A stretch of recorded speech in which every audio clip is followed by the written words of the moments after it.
Boston. Amoy nakaka-joyful!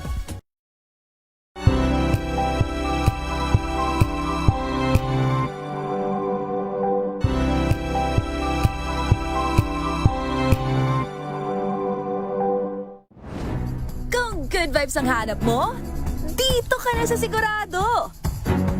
Mula sa mga istoryang nagbibigay ng inspirasyon hanggang sa mga kwentong may dalang solusyon. Mga balitang pampagaan ang pakiramdam at pampaganda ng araw. Hindi lang ba sa good news, kundi the better news. Mula Lunes hanggang Biyernes, 1:00 ng tanghali sa DZRH TV.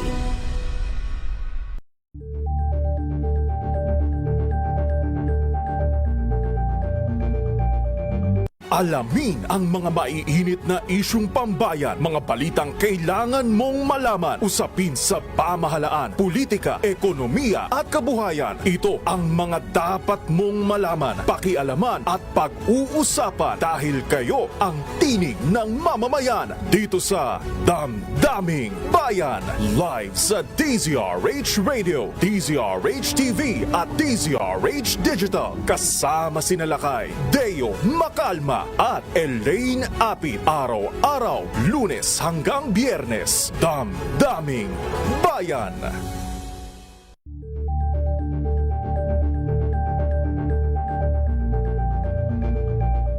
Tambalang Anthony Taberna at Jerry Baha ang gigising sa inyong umaga dahil lalatay ang humahagupit na diskusyon at komentaryo Lunes hanggang Biyernes sa 2x2.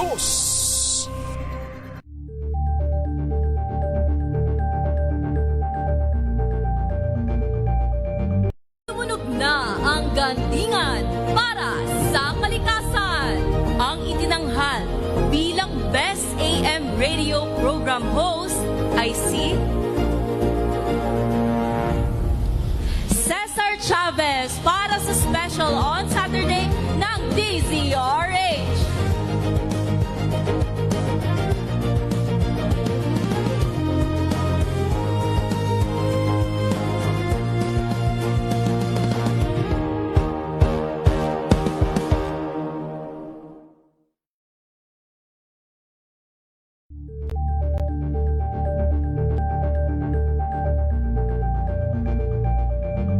Maagang balitaan, maagang usapan sa mga issue at balita. Kasama si Kuya Angelo Palmones sa Magandang Umaga Pilipinas. Mula Lunes hanggang Biyernes.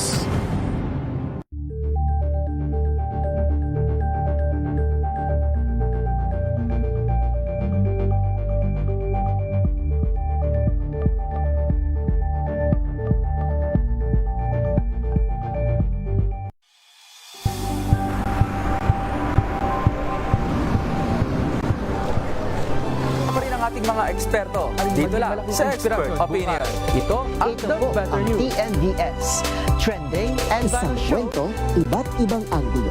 Dito, sa Point of Bawat pananagutan ating tatalakayin dito sa Hoy. Bawal yan. Pilipino, dito lang sa DZRH TV, match up on entertainment and lifestyle. Ito ang MBC TV Network News. Una sa Pilipinas, una sa Pilipino.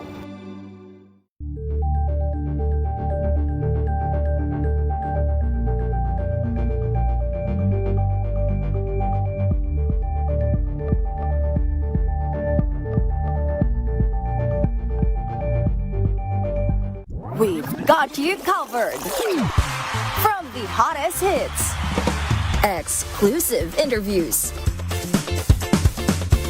kilig to the bones fan meet experience, and hataw performances of your favorite stars. Saturdays, 12 noon, dito lang sa DZRH TV.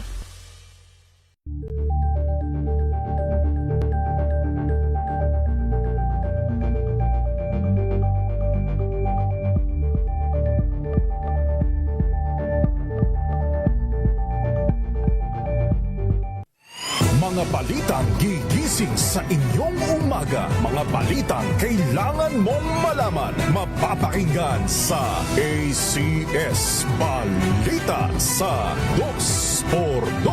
Kasama sina Anthony Taberna at Jerry Baha. Lunes hanggang Biyernes.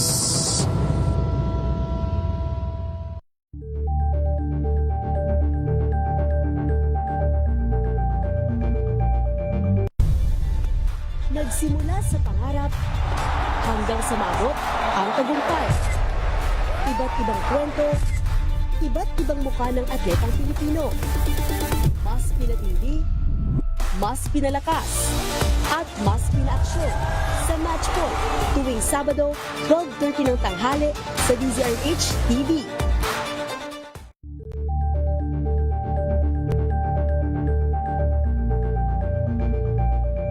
Ito ay bunsod ng naitalang 17 individual na ang kanilang naaresto. Ng Metro Manila Development Authority o MMDA ang No Contact Apprehension Policy o NCAP sa Metro Manila. Sa ang ilang mga dokumento ay peke. Hindi rin legal ang employment na ipinangako sa kanila. Sa mata ng batas, mananagot ang sangkot at may sala. Dahil sa bawat paglabag, may karampatang parusa. Alamin ang mga pananagutan sa likod ng mga bawal. Dito sa Hoy! Bawal Yan! Tuwing Sabado, alas 11:30 ng umaga. Dito lang sa DZRH TV.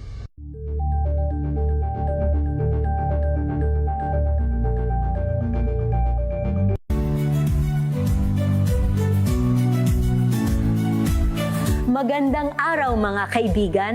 Ito po ang inyong balerina ng bayan, si Lisa Macuja Elizalde, na nag-aanyaya sa inyong samahan kami at ang aming mga espesyal na panauhin para sa kalahating oras ng masayang kwentuhan sa aming programang Art to Art, kung saan ang usapang sining at kultura ay para sa lahat. Huwag kaliligtaan, tuwing linggo, alas 3:30 ng hapon, dito lamang sa DZRH Radio, DZRH TV, at via online streaming.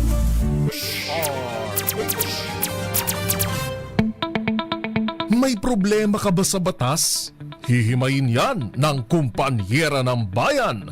Attorney Cheryl Adami Molina, si Attorney Cam sa Usapang Legal. Usapang Legal.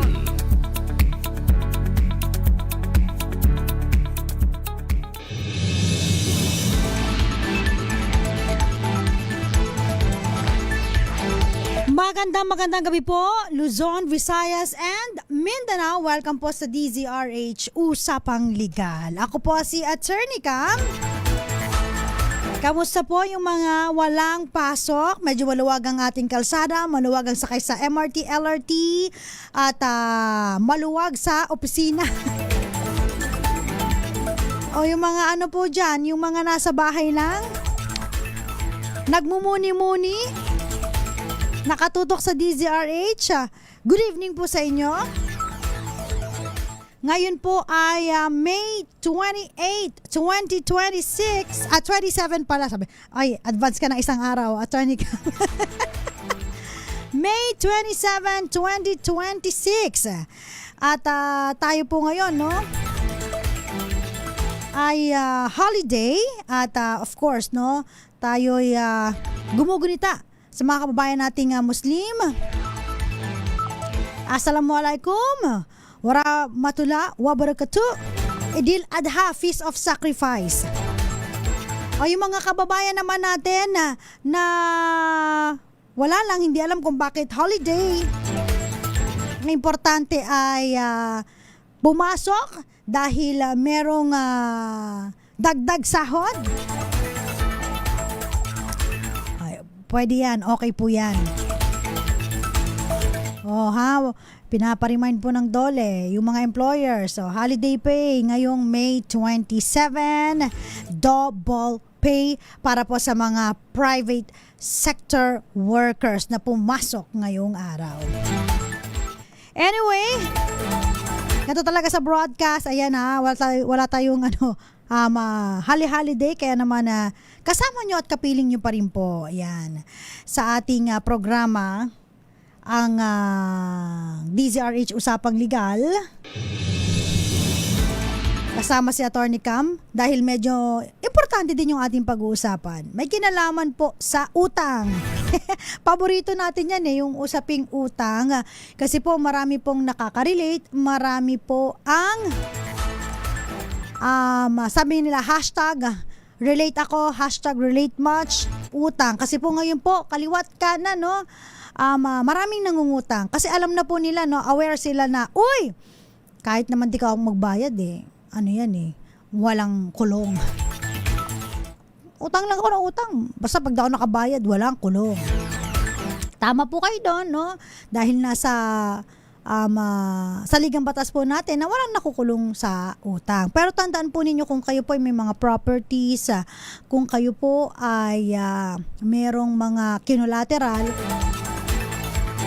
at especially kung meron po kayong mga initial check, may mga ibang batas po, no, katulad sa bouncing check law, no? At kung kayo po ay nanloloko paulit-ulit, may fraud or deceit, no, nandiyan po yung estafa, no, sindikato pa, no, talagang malakihang fraud ito, malakihang panloloko. Meron pong sasapul at sasapul na batas sa inyo. Ang tanong sa ating topic kasi ngayon, kung yung misis mo ay utang ng utang, tapos ikaw ang sinisingil, dapat bang bayaran ang utang ng iyong asawa? Yan. Kasi po, minsan pinagsisimulan ng away ng mag-asawa ang utang, no? Wala namang masama umutang, basta magbabayad. At sabi nga ng mag-asawa, no, walang masama umutang, basta ipaalam mo kung para saan, at saka kung ano ba yan, saan gagamitin. Ang problema, no, sometimes yung mga misis o kaya naman yung si mister, no, nangungutang sila, hindi nila pinapaalam sa kanilang mga spouse, kanilang mga esposa. Papaano yan kapag time ng singilan? Isa lang nangutang pero damay ba ang kabilang spouse? Tandaan po ninyo kapag contract of loan, yung utang, kontrata ng utang, no? Sabi nila, wala naman yan, hindi naman nasusulat yan Wala yan, walang bearing yan, ano lang yan, verbal lang, so hindi tayo magbabayad. Mali po, no? Ang contract po, no? Kontrata, maliwanag po, no? Na sa contract of loan, na kailangan lang po dito, kontrata ng utang, ay unang-una yung consent. Ibig sabihin kayong dalawa ay nagkakaunawaan, no, na pumayag kayo na uutang ka, halimbawa pautang ng 10,000, babayaran mo ito. Okay? So kung oral man ito, verbal o kaya sinulat, pareho po itong pwedeng i-enforce. Okay? Object. Ano yung object? Ito po yung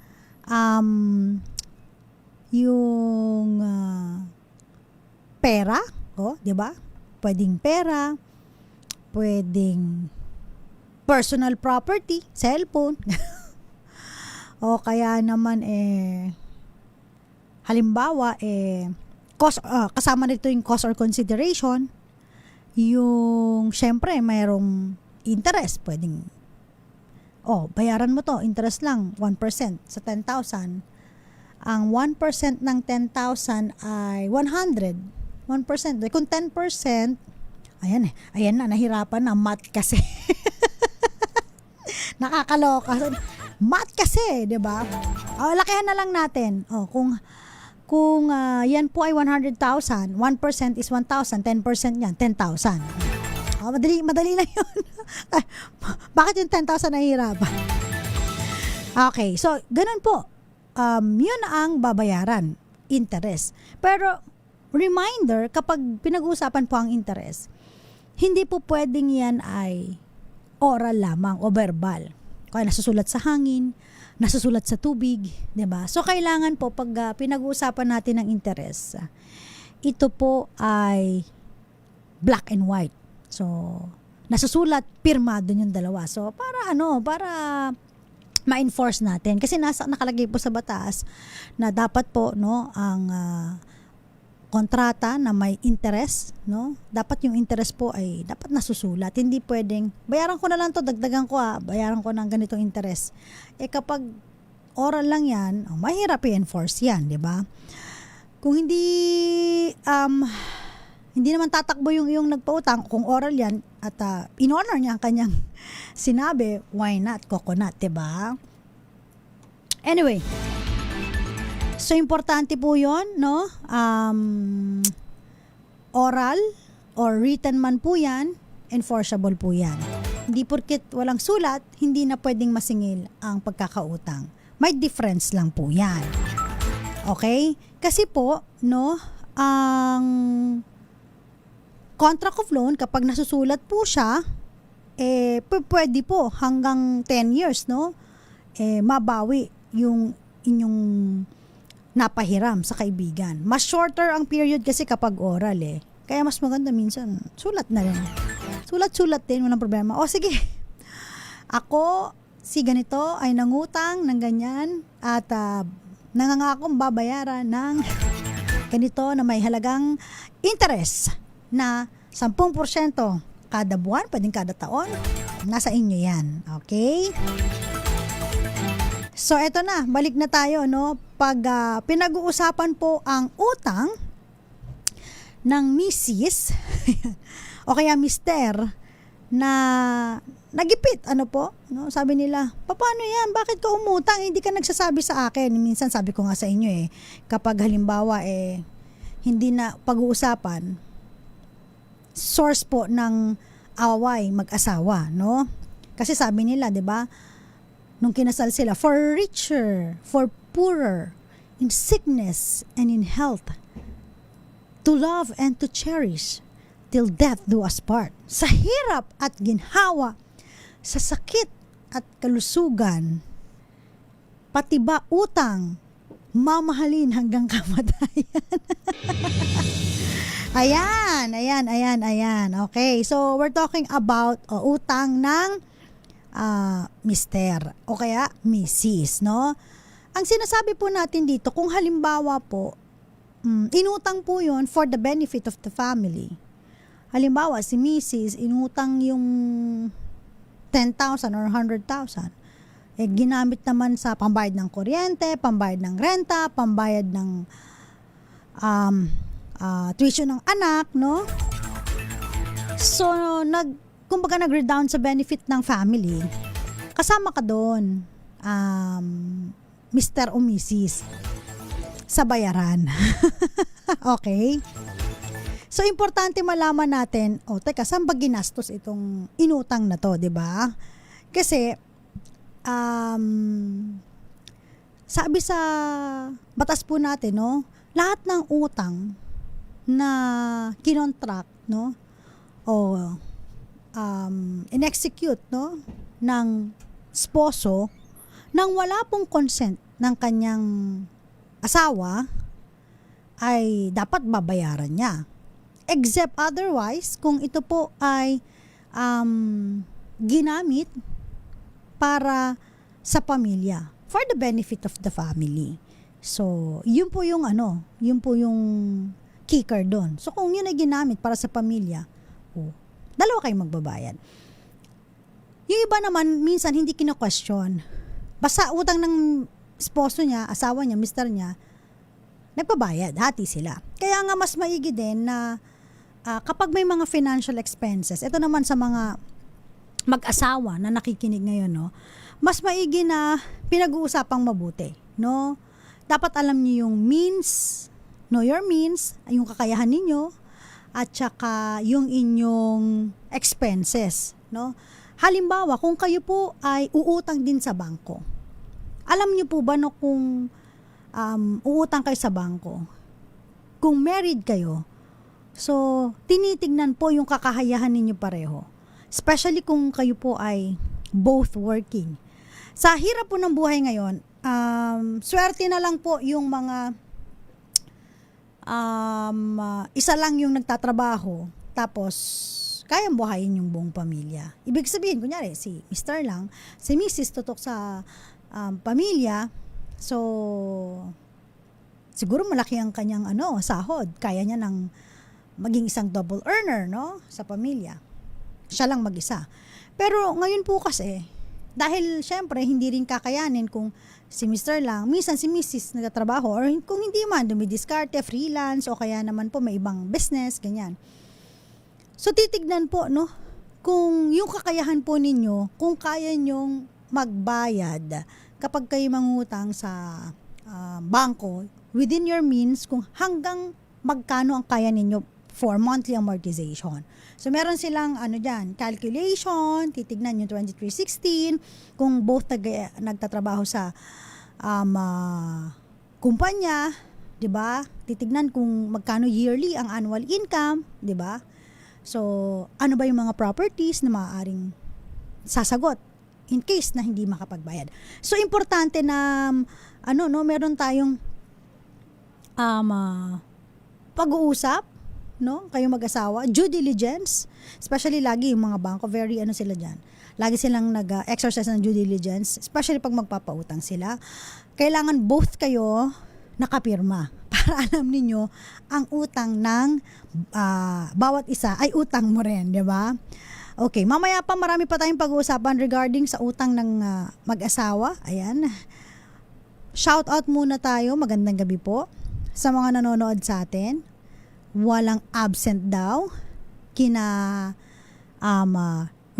Ronald Basco Rabino and Romel Livid Irene Almodovar ng Angono Rizal. Magandang gabi po. Randy Samudio, Jerry Sumagaysay, Marilyn Tison, and Aliyah Sir, Gabi Hans, Tarambisa. Magandang gabi po. Kay Nanay Connie ng Vera Catanduanes and Tita Erlinda dyan sa may Ilocos. Magandang gabi rin po. Pagbati rin po, shout out din po kay Delro Zoloren na nanonood po dyan po sa may Kuwait. Kamusta na po dyan? Ayan, Teresita at Yensa. Away po talaga yon pag nangutang ang asawa ng hindi nagsasabi at hindi alam kung saan ginastos ang irutang. No? Marami po kakilala na mag-asawa na naghiwalay because of maraming utang. So nai-stress, no, yung isang esposo kasi parang ang daming laging naniningil. Lalo na yung mga nagbibigay ng mga character reference sa mga yung inuutangan ng mga online lending app. Pag-uusapan din natin yan, ha. At ganun din po, shout out kay Jesus Walberto Miquiabas and si LD Santos. Magandang gabi po. Babalik po tayo, ilan po muna mga paalala, dyan lamang po kayo.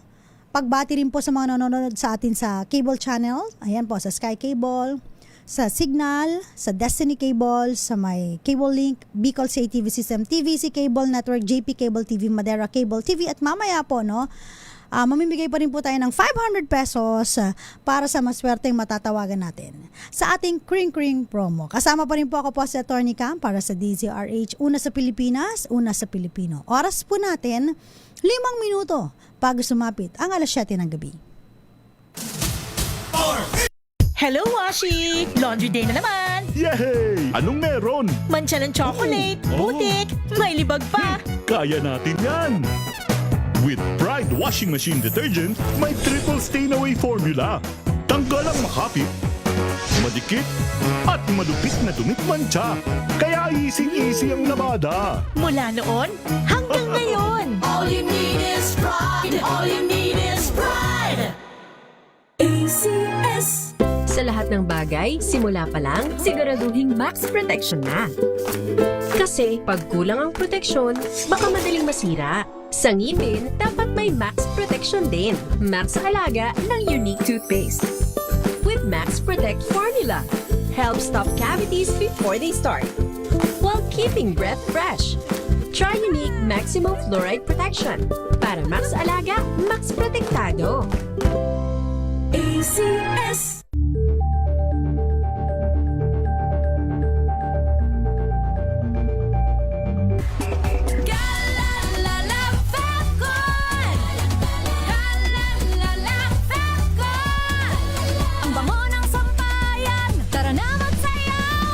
Fabcon, amoy nakaka-joyful.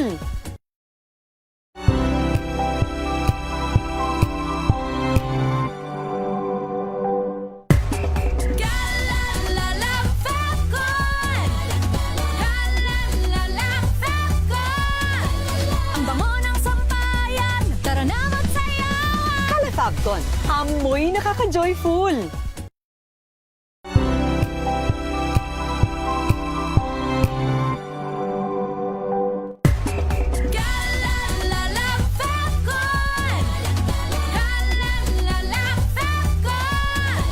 Ang bango ng sampayan, tara na magsayawan! Calefabcon. Amoy nakaka-joyful.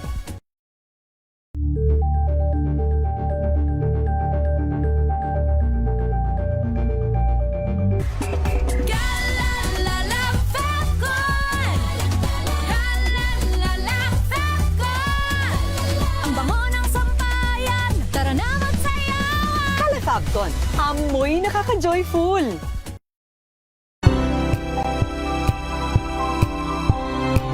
Kayo'y nakikinig sa Usapang Legal. Usapang Legal. Usapang Legal.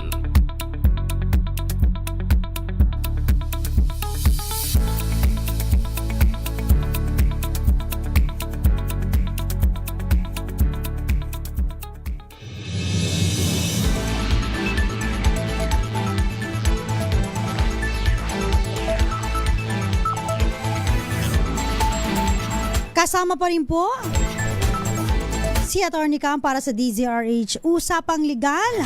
Sa mga nagtatanong, ano po ba attorney ang pinaka sikat na utang sa Pilipinas? Ngayon, naisipin ko, yung mga online lending apps, no? Yung mga umuutang sa mga online. Naku, napakatalamak po, no? Sobrang talamak. Double check nyo po ha kung yung mga lending apps na yan ay registered sa Securities and Exchange Commission. Okay? So kung meron na po kayong mga lending company na nakikita po sa inyo, no, sa lugar ninyo, it does not necessarily mean na qualified sila for the online lending, no? Magkaiba po kasi 'yon. So check nyo po kung meron silang lisensya, both, no? Lending activities at saka yung online lending. Okay? Kasi po marami po diyang mga online lending na grabe, ang dami po nilang SIM. Totoo po yan. Sabi natin meron tayong universal yung sa SIM card, di ba? Naka-register yan sa atin. Pero magtataka ka, no, sa mga online lending na yan. Ang dami-dami nilang mga SIM. Ang dami-dami tumatawag. No? Parang marami silang SIM. Talagang production ba kayo ng SIM, no? Anyway, so personal loans, no? Huwag nyo naman takbuhan. Ako naman sinasabi ko, no, kahit may mga online, kung talagang sila po ay legit na online lending at may utang talaga kayo, again, huwag nyo takbuhan. Okay? Tsaka huwag kayong bigyan na kung sino-sinong character reference. Pwede po ba yun? Ha? Kasi minsan nakaka-visit, no? Binibigay yung number mo. Private po yan eh. Ha? At wala kayo dun sa transaction nila. Wala kayo doon yung nangutang sa lending app na yun, hindi ka kasali doon, yung character reference. Kaya pwede bang wag yung tawag-tawagan yung mga character reference? Kasi at that time, hindi naman sila kasali, no? Doon sa mga utang na yan. Tsaka bago nyo po ibigay yung character reference na number, private number po yan, ha? Private information. Wag nyo po ibibigay ng walang consent nung tao na ibibigay nyo yung kanyang number as a character reference, tapos yung number niya. Wag pong ganun, ha? Yung mga nangungutang sa online lending. Okay, ganun din po, same, no? Yung mga online lending, huwag kayong tawag ng tawag dun sa yung information na binigay sa inyo, kasi hindi naman, wala naman silang consent dun sa may transaction ninyo. Okay? Okay, personal loans, personal loans po yan. Mortgage loans. Ito yung sinasabi ko kanina na sometimes po yung mag-asawa, no, napunta po sa mga financial institution o kaya banking institution kapag sila po ay mangungutang. So, mas madali silang mapautang kung halimbawa, sila po ay merong collateral. Ibig sabihin, kung meron kayong mga properties na pagmamay-ari, lalo na, hindi siya exclusive property, no, pag-aari nyo talaga, pwede po na yun po ang sabihin ninyo na parang collateral for the loan na uutangin po ninyo. Mortgage loan, very strict po, no? Ang mga financial institution at saka mga banking institution, sasagawa talaga sila ng due diligence. Napunta pa dun sa property, tinitignan yung site, no? Kung sino may-ari, yung tatanong sa mga kapitbahay, and then i-gauge nila kung how much, no? Yung appraised value ng property, kasi hindi naman po yung exact amount ng appraisal na ninyo dun sa property ang ipapahiram sa inyo. Sometimes mas lower po yan. Okay? Kung property value ay 5 million, i-approve siguro kayo mga 3 million, mga ganyan, or 4 million, ganyan. So ano pa ba? Salary loan. Opo, salary loan. Nangungutang po ang mga empleyado natin sa mga kumpanya. At ang kagandahan naman dito, no? Pag salary loan, wala pong interest ito, no? Wag naman pong gawing lending, no? Yung kumpanya, tapos magpapautang, tapos bibigyan ng interest. Empleyado mo yan eh. So, kung mangungutang sa'yo, di ba, pwede mo naman ikaltas. Usually po, ang salary loan ay 1 month salary loan. Pwedeng payable in 1 year, pwedeng payable in 2 years. Depende sa usapan ninyo na yung kumpanya. So, kung halimbawa hindi nakapagbayad, so may final pay naman siya. So, dun siya kakaltasin. No? So, basta clear lang, meron kayong usapan na ganito nga salary loan in case na hindi makapagbayad, pwedeng i-deduct sa final pay. Okay? Ano pa ba? Yung sangla naman, yung mga PON, hindi naman siya loan actually. Pero isang way yon para ikaw ay makakakuha ng instant money, di ba? No? Kung meron kang ipe-pledge. At syempre, yung personal loan, kasama na po doon yung utang mo sa kapitbahay, utang mo sa kaibigan, utang sa kakilala, kamag-anak. Kaso nga lang, dyan po nag-start, no? Yung ano po, parang FO, friendship over. Kasi dyan nasusukat ang pagiging magkaibigan ninyo, yung mangungutang, tapos hindi magbabayad. Ano mo yun? Tapos ang hirap-hirap singilin, tapos pag maniningil siya, galit pa siya. Ano ba naman to? Parang ikaw na yung nahihiya para magbayad. Alam mo, ang tip po, no, sa mga nangungutang, alam mo, kasama rin tayo sa mga nagigipit, no, noon. Kung nagigipit kayo, walang problema yan. Kausapin nyo lang, mag-message ka lang, pasensya na, kung hindi ka muna makapagbayad dahil gipit ka. Pero it doesn't mean natatakbuhan mo yan. Kasi once na binlock mo yan, lalong maiirita yan. Maiirita yan. Okay.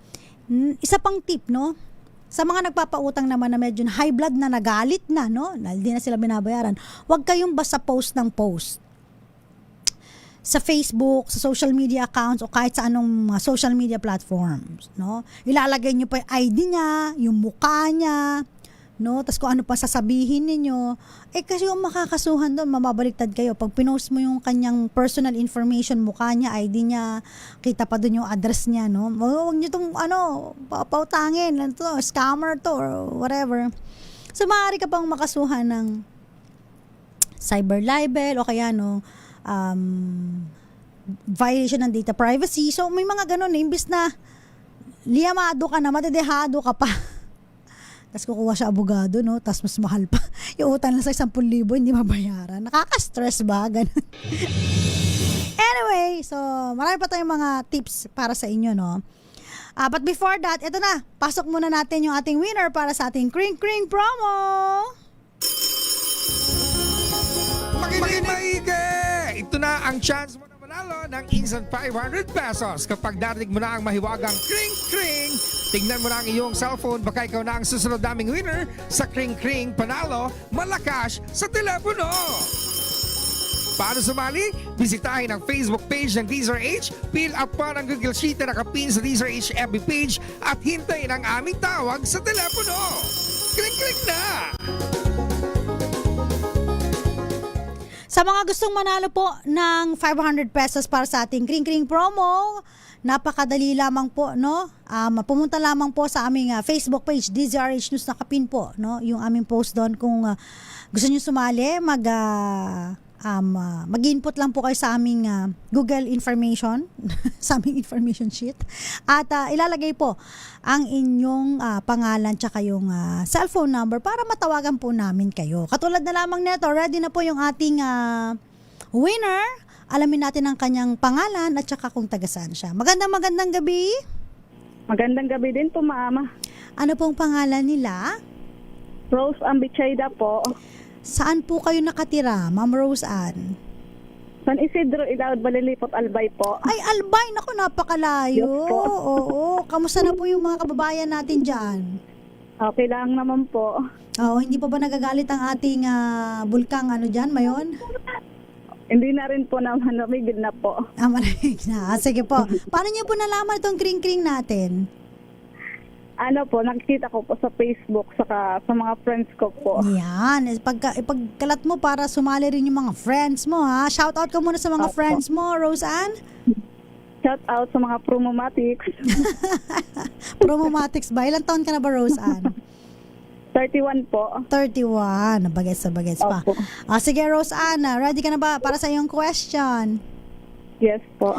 Okay, ang ating katanungan para manalo ng 500 pesos, ano po ang kauna-unahang radyo sa Pilipinas na magse-celebrate ng kanilang 87th anniversary ngayong July? DCRH. Dahil dyan, congratulations! Nanalo ka ng 500 pesos. Huwag mong ibababa ang telepono at kakausapin ka ng aming kasamahan dito na si Don Carlos kung paano mo makiklaim ang iyong prize. Rose Ann, meron ka pa bang gustong sabihin?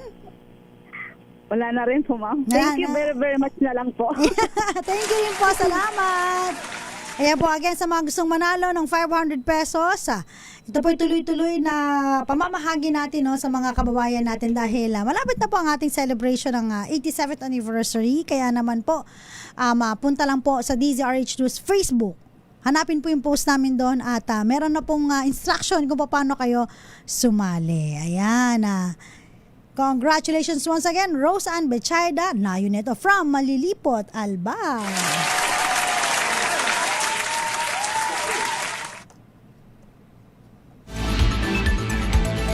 Sa pagpapatuloy po ng ating usapan na may kinalaman po sa utangan. Sabi nila, attorney, paano kung halimbawa, ayan na, umutang na, no? Ano po ba ang first step para makasingil, no? Siyempre, ayaw mong yung parang pag nagkakamusta-kamusta, ayan, tapos zone ka lang. Hindi ka pinansin kasi alam na maniningil ka. Okay, first step po pag ganyan, hindi nagre-reply, hindi na nagpaparamdam, pero alam mo yung bahay, right? So, magpadala ka ng demand letter. So, yung demand letter, padala mo sa pamamagitan ng pwedeng mail, 'di ba? O kaya personal. Ibigay mo sa kanya at sabihin mo, ito na yung demand letter ko. At sana makabayad ka. Bibigyan mo siya ng ilang days para ma-comply yung demand na makapagbayad at kung how much. Ngayon, kung halimbawa na hindi niya tinupad yun, so meron ka ng starting point. So, ito yung hinahanap po kasi kapag halimbawa ikaw ay magpa-file, no, ng case ng small claims, o kaya naman po, no, syempre, kung halimbawa kayo po ay magkapit-bahay, o minsan ganun kapit-bahay mo, bigla na lang kapag dadaan ka patay yung ilaw. Tapos pag wala na, bukas na yung ilaw, so talagang tinataguan ka. So, pag kapit-bahay mo, sometimes humihingi po, no, ang korte ng certificate to file action. Ibig sabihin, dapat dadaan po kayo ng barangay. Kasi baka naman maayos pa ito sa level ng barangay. Kayo po ay magkaayos, no? Patawag si barangay, magaling yung inyong mga lupong tagapamayapa. Yan. Diyan makikita kung magagaling ating mga lupong tagapamayapa, ay si kapitana, si kapitan, no? Kung napag-ayos niya, napagbati niya at nabayaran naman tong si yung nagpautang, mas better. So, hindi naakit ng korte. So, minsan na kailangan po na dumadaan po yung mga ganitong usapin sa barangay, especially kapag pagkapitbahay, para naman makadiklag, no, dun sa mga kaso sa korte. Kasi po, dami-dami na pong kaso, no? Pag madaming kaso, syempre, win-win situation. Kung naayos sa level pa lang ng barangay, very good ang barangay. So, very good din, no, para sa court, no? Mas matututukan nila yung mga kaso na medyo mas mabibigat pa. kaysa dyan sa utang na 10,000 na hindi nagbabayad. Ano po? No? Tas sira pa ang pagkakaibigan. Alam nyo po, pag pumunta na sa korte, gagastos ka pa. No? Siyempre, small claims cases, wala pa pong mga abogado dyan. Pero kasi pag nagpa-file ka ng petition or complaint, no, sometimes, no, nagsisik ka ng tulong, assistance from the lawyer, so mayroon ka pa rin kahit paano gastos na onte, no? So, ganun po, mas maigi, nagkakaintindihan, nagkakaunawan. Especially kung halimbawa, yung asawa mo naman ang nangutang, and again, for the benefit of the family, so, kasama ka doon sa bayaran. No? Kaya wag ka magtataga kapag halimbawa may lumabas mo na demand letter, tapos nakalagay, kayong dalawa. Ano to? Bakit kasali ako? Umutang ako para sa panggatas ng anak natin, di ba? Kasi ito, may question naman dito. Halimbawa, naghiwalay po kami, attorney, ng asawa ko last year, pero nasa kanya pa ang mga anak namin. Nalaman ko po ng utang siya ng 50,000 para sa tuition ng anak namin at iba pang gastusin. Sinisingil po ako ng pinagkakautangan niya dahil asawa daw po ako. Dapat ko bang bayaran yun? Okay. Even though nagkahiwalay na kayo, so siguro I assume na yung hiwalay na sinasabi mo ay yung de facto separation. Ibig sabihin, naghiwalay lang kayo pero walang basbas ng korte, hindi kayo nag-file ng legal separation, hindi rin kayo annulled, no? So, sa mata ng batas, kayo mag-asawa pa rin. Okay? So, kung halimbawa nasa kanya yung mga anak at umutang siya para sa tuition, para panggatas, pambili diaper, para sa expenses ng mga anak, at kasama ka ngayon sa sinisingil, dapat mo bang bayaran yun? And the answer is yes. Again, kahit hindi ka nag-consent, no, wala kayong usapan, pero yung utang ay for the benefit of the family, nakinabang ang pamilya, pangangailangan ng pamilya, kasama ka sa magbabayad. Yan ang clear sa ating topic ngayon, ha? Okay. Siyempre, mas maigi kung halimbawa, no, nangutang with your consent, much more na dapat magbayad ka rin po. Shout out muna, pahabol, pagbate. Good evening po. Siyempre, sa mga nakatutok sa atin ngayon. Uy, ngayong Holy Week. Sabi nila, Attorney Cam, wala po maluwag ang kalsada. Opo, gusto ko nga rin po yan Maria Dulce Sanico Orense, Jericho Ferrer, naka-headset pa din po ako. Opo, para feel na feel. Gusto nyo ba yung nakaano lang ako? Yung parang may cord lang. Anthony Abrenica, Salvacion Escobar, magandang gabi po. Henry Dolohan ng Botolan, Zambales. Marilyn Tison, shoutout po sa inyo. At Ronald Basco Rabino, Romel Livid.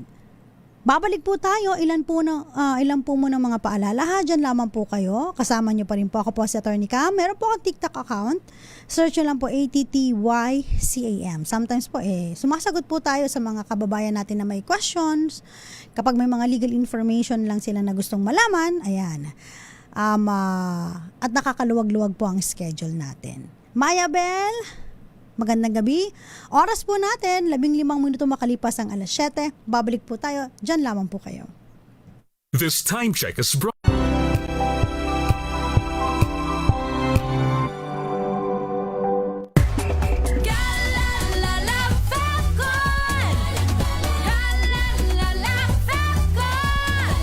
Ang bango ng sampayan, tara na magsayawan! Calefacton, amoy nakaka-joyful.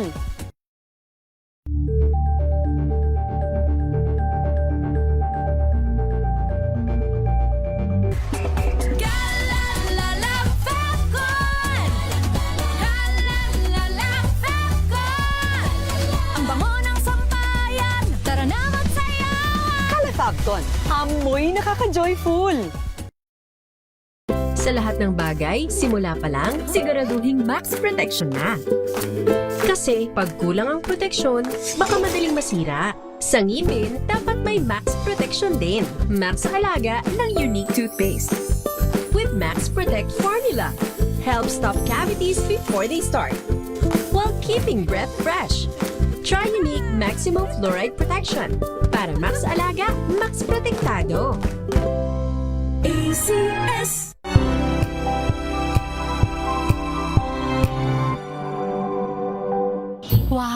Ang saya. Isang barangay na labada? Puro mancha pa. Goodbye, pahinga. Mommy, isang laba lang yan sa Pride Bar Blue. May powerful stain-away enzymes na malupit sa dunit mancha. At di masakit sa kamay. Isang laba lang yan. Hello, pahinga. Hello, Pride Bar Blue. ACS. Tanggaling-galing mo. Smart dishwashing paste ko. Pritong ulam na masebo. Plato ng kaldero. Tanggaling for everyday. Ganyan pag smart ang dishwashing paste. May double tanggaling formula. Tanggal ang sebo, tanggal ang bakterya. Pahit para walang bahid. Linis fantastic sa metal at plastic. Number one ko to. Tanggaling-galing mo. Smart dishwashing paste. ACS. May nagbago. May arte. May budget. Akala nyo lang yon. So solid. White Rose Papaya. Wow. White Rose. White Rose Papaya. Wow. White Rose. White Rose Papaya. May glow up with White Rose Papaya. White Rose Papaya. May puti power times 2 kasi may papaya at niacinamide. May shea butter and tea tree oil pa. Kutis sulit ang glow May up. glow up with White Rose Papaya. White Rose Papaya. Kutis sulit ang glow up. ACS.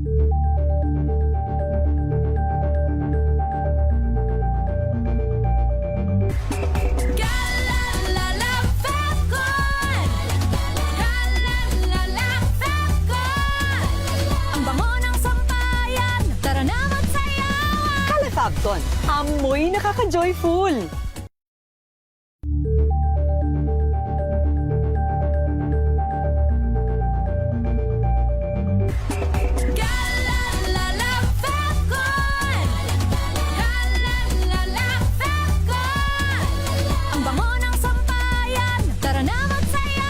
Calefacton, amoy nakaka-joyful.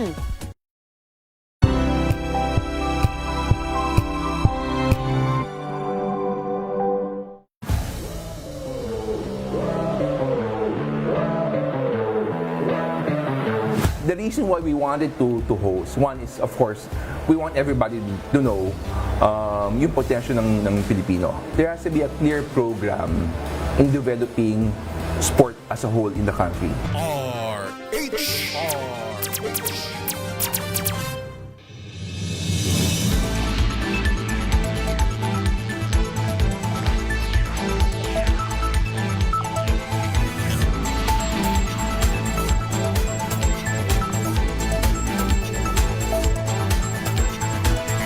Nagbabalik po ang DZRH Usapang Legal. Kasama pa rin po yours truly. Ako po si Attorney Kama. Pinag-uusapan pa rin po natin. May kinalaman po sa utang. Ayan, utang ng asawa. Dapat bang bayaran kung wala namang consent ng esposo o ng kanyang asawa? Ganun po talaga kung ito po ay ang nag-benefit po ay ang pamilya. Okay? Kung pumayag siya, mas better, di kailangan bayaran mo. Pero kung hindi ka pumayag at sasabihin mo, ay hindi mo na secure ang consent, hindi po pwede na justification yon kasi po again, for the benefit of the family. Okay. May mga question din po dito. Ayan. Ikinasal po kami ng dati kong asawa. Ngayon po, magkahiwalay na po kami. Bumili po siya ng mga bags at branded na sapatos in order sa ibang bansa. Nag-issue po, ayan, ng cheque pero tumalbog.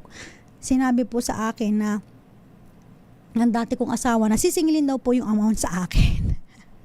Dapat ko bang bayaran? O so yung mga ganito po na mga personal, no?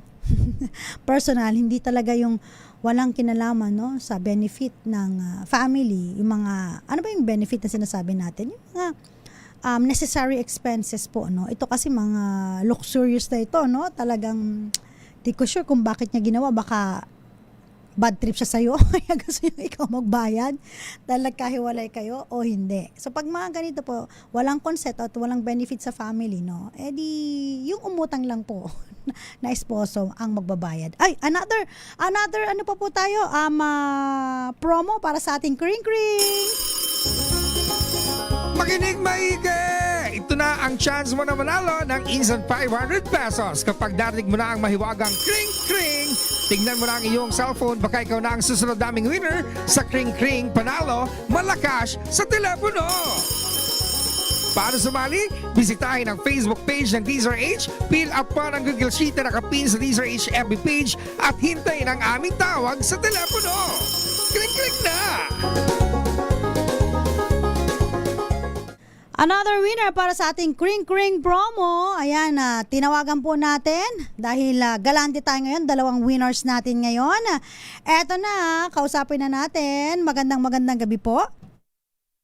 Evening po. Good evening. Ano pong name nila? Maria Riotiras po. Taga saan ang mga Riotiras? Taga Balungaw, Pangasinan po. Balungaw, Pangasinan. Ano bang salita dyan? Panggalatok, Ilocano?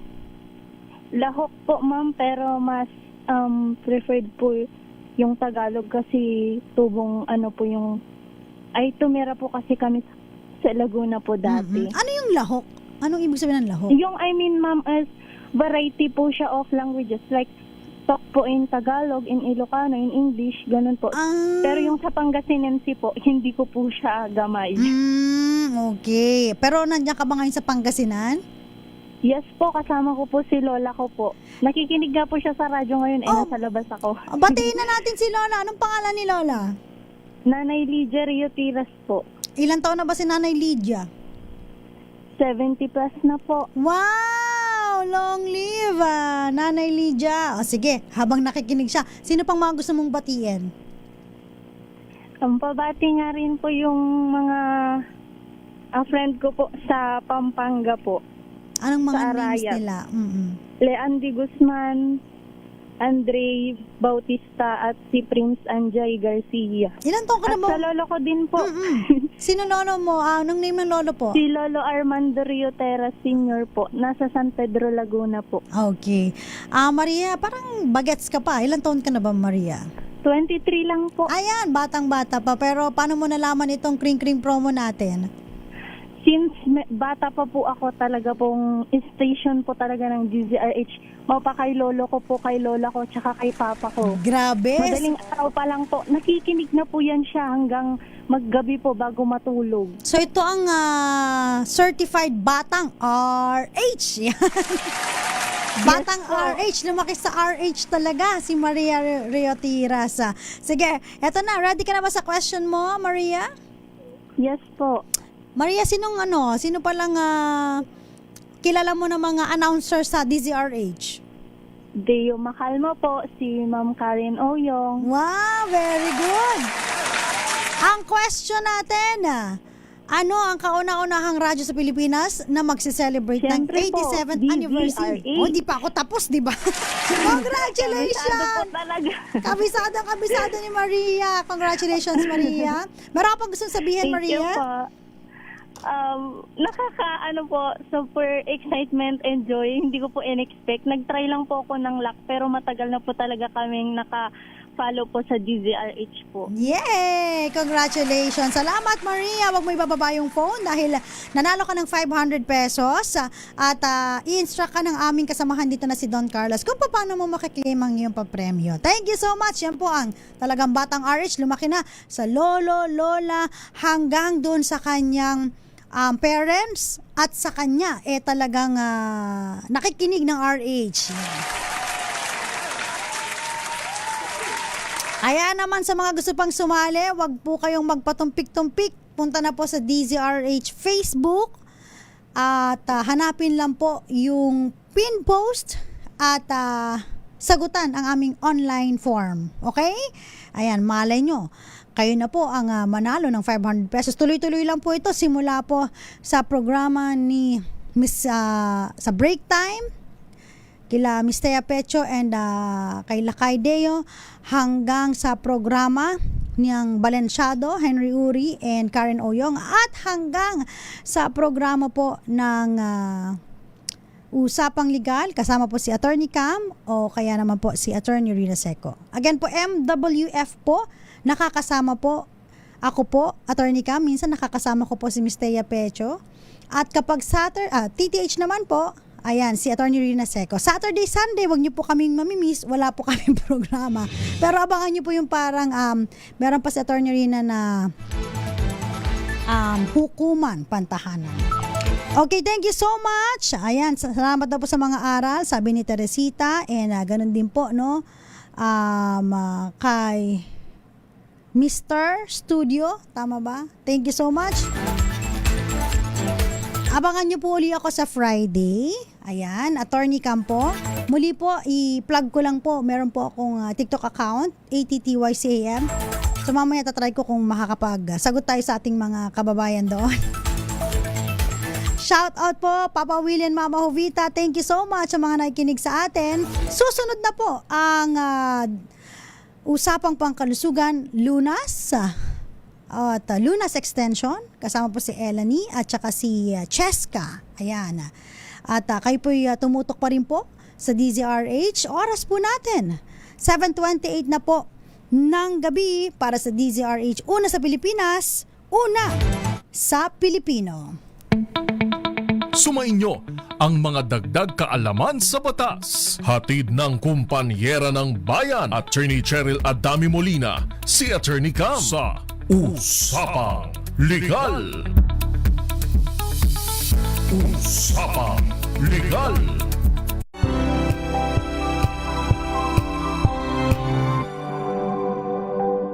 Hello, Washi! Laundry day na naman! Yay! Anong meron? Mancha ng chocolate, putik, may libag pa! Kaya natin yan! With Pride Washing Machine Detergent, may triple stain-away formula. Tanggal ang makapit, madikit, at madupit na dumit mancha. Kaya easy-easy ang labada. Mula noon, hanggang